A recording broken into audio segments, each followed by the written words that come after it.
Welcome to One Chemistry. This is 365 Chemistry series. Inorganic Chemistry questions for you. Here you have Iodine, Hepta, Fluoride. You have to find hybridization and shape of it. To find the hybridization, you should find the steric number, which is H equals V plus B minus C whole divided by 2. Here V is valency, iodine valency is 7 and fluorine atoms are 7. So if you substitute in the formula, you have 14 by 2 which gives 7. So H is 7. If you calculate the lone pair, bonded atom is 7 and H is 7 mean 0.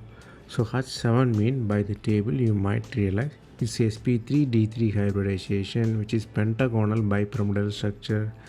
Too simple to imagine pentagon above and below fluoride. This can be easily understood by 3D animation. So the shape of IF7 is pentagonal bipyramidal.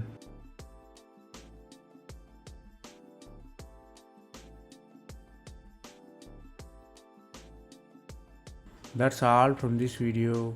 Thanks for watching.